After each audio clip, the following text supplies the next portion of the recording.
Today's podcast is brought to you by Audible. Get a free audiobook download and 30-day free trial at www.audibletrial.com/SYS podcast. Now, on to today's episode. Welcome to the Speak Your Success podcast.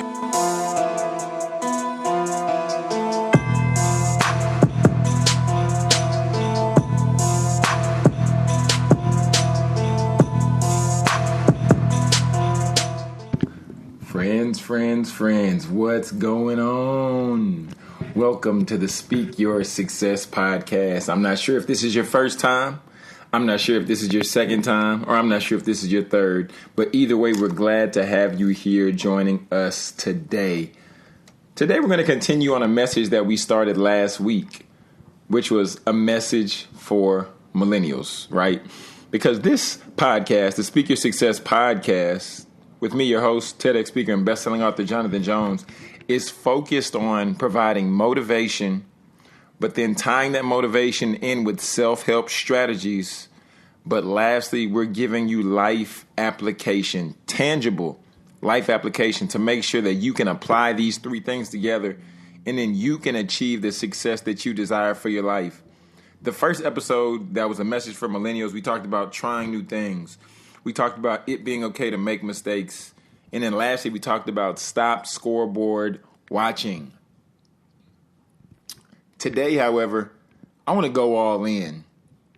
Today, I'm going to talk about preparing yourself for the journey. A gentleman that I spoke with at the podcast conference in Philadelphia that I'm preparing to leave from right now, this gentleman asked me, he said, "Jonathan, I have a question for you about millennials." I said, "Yes, sir. What do you have?" The question of the day. What would it be, sir? He said, "Jonathan, do you think that we've sold millennials a lie?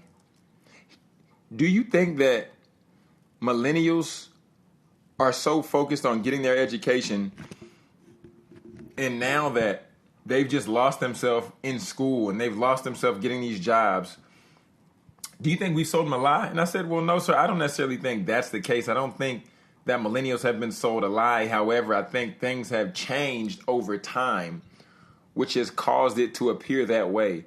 For instance, this is an older gentleman.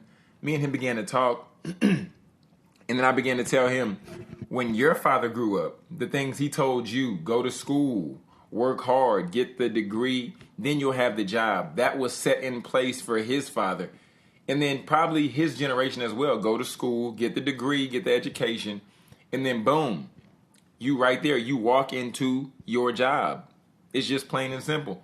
However, for us, things have changed, because now, although, you know, the some things still apply as far as the level of work or the effort of work that we put forth to ultimately yield the success that we desire for our life.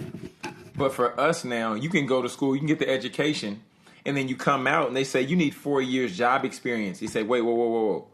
How am I supposed to have 4 years job experience if when I went to college, it took me 4 years to get that degree? And even if I had an internship, then I might get 1 or 2 years experience on the job. But you want 4 years experience? So me and that gentleman began to talk, and then I turned over my right shoulder and I looked at another gentleman, and he began to say, well, I don't blame millennials. He said, millennials don't stay at jobs too long. You know, they jump to the job which provides them the best success. They jump to the job which provides them the greater ceiling or the greater opportunity. They jump to the job which they can bring in the most revenue. And I said, yeah, I agree with that. He began to go in a little bit further. He said, you know what, Jonathan, but check this out. They also are not falling victim like their parents did to the market. He said, Jonathan, a lot of these parents, if not both, have been fired from their jobs, and they've been forced to get another job. They've been laid off. We've seen the stock market crash. We've seen these industries crash. And I was like, wow, I never even thought about it from that angle. But that brings a lot of insight. But today, my main point that I really want to drill home, the main point that I have for us today, is despite the factors that are changing around us, if it's you getting another job, if it's you going to an old job, if it's you having multiple jobs, the fact of the matter is that work still is relevant.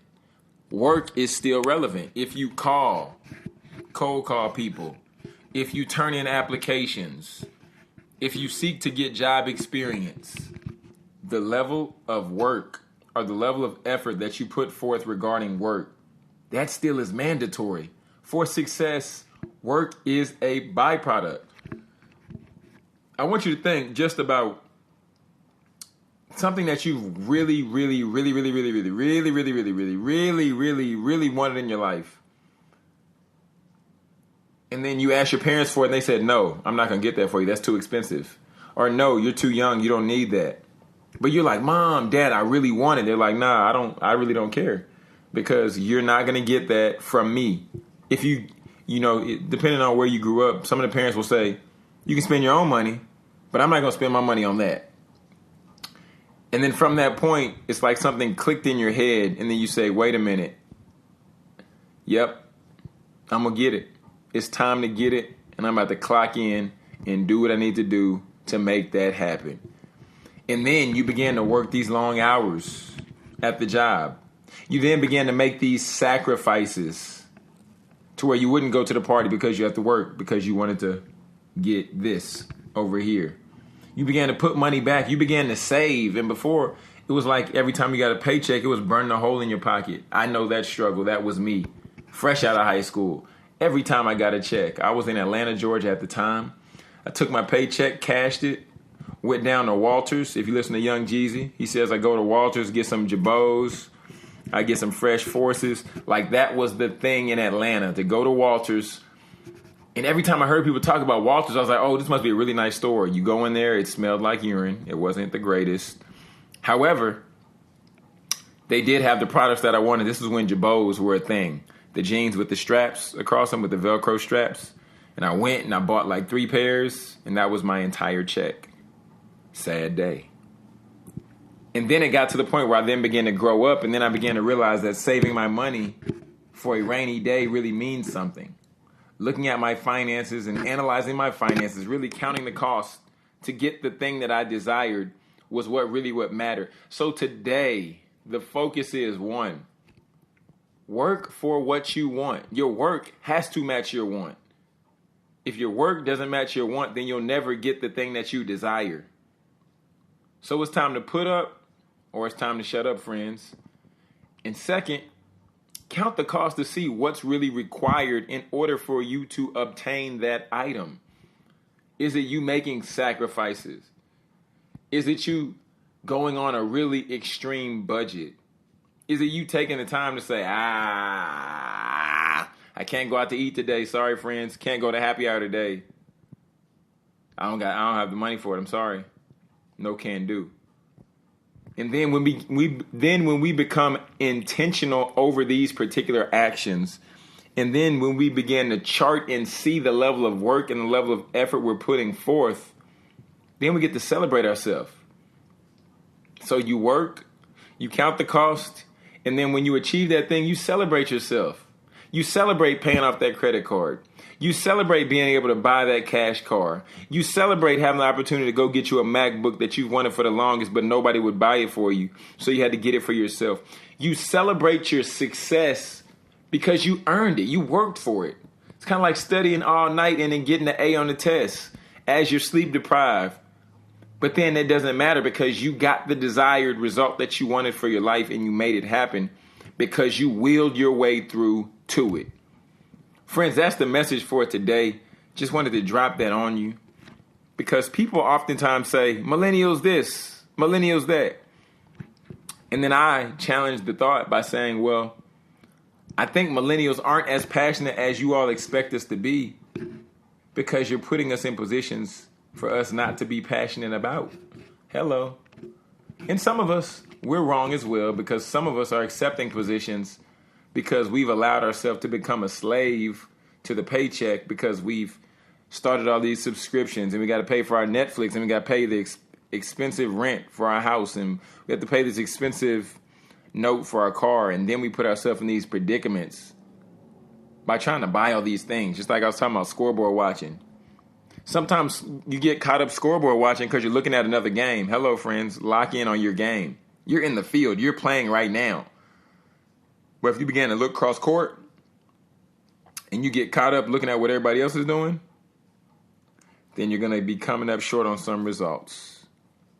So, friends, we want to go ahead and now transition. We want to transition to the What Are You Listening To segment this week. The What Are You Listening To segment is just the opportunity that I take to highlight a few different podcasts and highlight what I was listening to this week and just some that I really enjoyed. The first What Are You Listening To podcast this week would be Lunch and Learn with Dr. Barry. Dr. Barry, I met him in Philadelphia at the Podcast Movement Conference.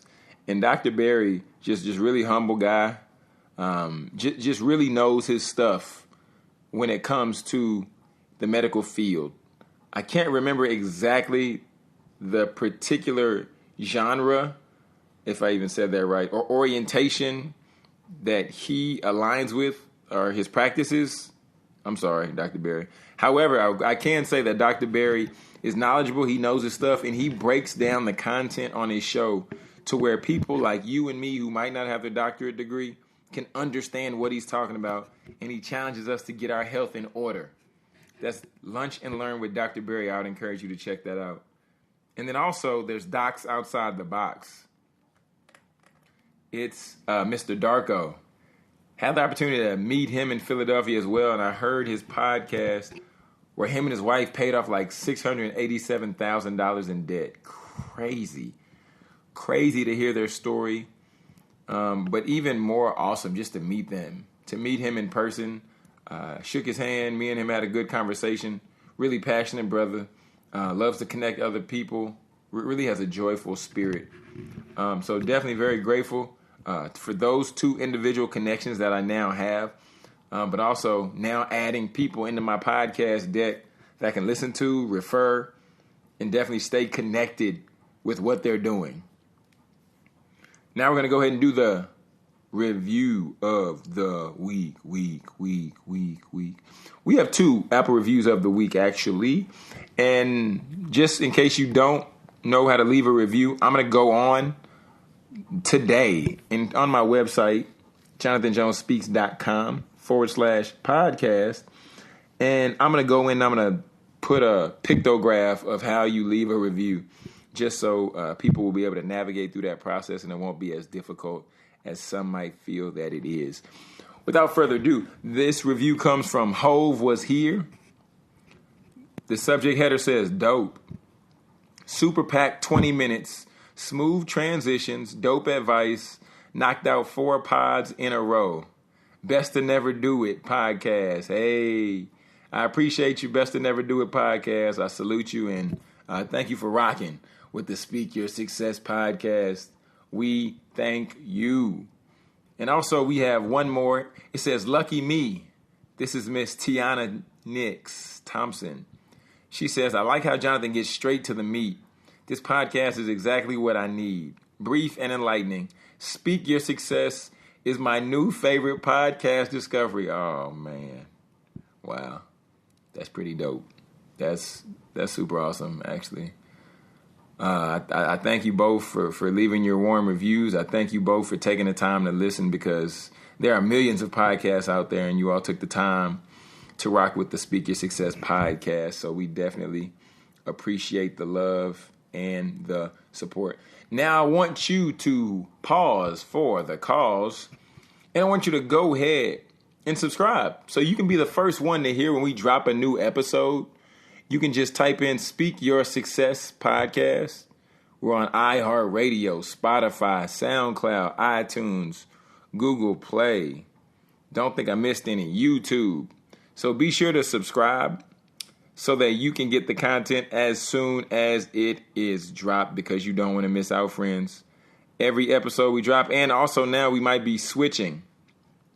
Yep, that's right. We might be switching to still doing Monday, but now doing Monday and doing Thursday, just so that you have motivation going into the week and you have application going into the week, as opposed to me just giving you some content and that's where it just stops. as you head into the weekend. We want you to ride through the weekend strong. So, friends, I want to challenge and encourage you to go ahead and subscribe so that you can connect with us, or mention us Facebook, Instagram, Twitter, hashtag SYS Podcast 1. All right. And now, without further ado, we're going to go ahead and get into one of my favorite segments. Friends, if you already know, clap your hands. I say, if you already know, clap your hands. That's right. This is now time for the winner circle of the week. Can we get an applause, please? The winner circle of the week this week, we want to highlight an individual who is near and dear to my heart. This is definitely my sister from another mister. She goes by the name Mercedes Anderson, a.k.a. Murky D. Can we give it up for her one more time? Just wanted to highlight Mercedes because Mercedes is an individual who has a real heart for people. Mercedes is a very gifted artist in her own right. Every year we go to camp, that Camp Jubilee I was telling you all about, she always writes and makes the name tags for half the counselors if they ask her politely. She also just comes up with great games, really upbeat, high-spirited type person. You always see her smiling. Sometimes she is petty, but it's okay. We love that about her as well because she just keeps it real at all times. She keeps it straight up, and, I mean, she'll give it to you raw. But I probably know Mercedes about 10 years now. She's a PV alum. She has her master's degree as well, which she got from UTA. And right now, man, she's always, you always see her, one, being an advocate for individuals and children with sickle cell anemia. She's on the board for Camp Jubilee. But as well as that, you always just see her loving on people, encouraging people, getting them excited, getting them revved up. And that's why Mercedes Anderson gets the winner circle of the week. Can we give it up one more time for Mercedes Anderson? Mercedes, we love you. We have much respect for you here at the Speak Your Success podcast. And we just love the way that you serve other people. It never goes unnoticed. The way you put people on a platform, the way you move people, and the way you encourage others. So, Mercedes, thank you for being that person. Friends, now we're going to go ahead and get ready to close it out. Because we talked about the review of the week. I gave a message for the Millennials, which I am one of, as well as we did the segment where we highlight the winner circle of the week. So, friends, if you would like to send me a line, feel free to send me an email at jonathan@jonathanjonespeaks.com. If you want to hear a particular topic, you want to hear me address something specifically, send me an email and we will get right to it. We're going to close out like we always do. Say it with me only if you believe it. Speak your success, believe in your greatness, and continue to create the life and business of your dreams. Why would you want to live any other way?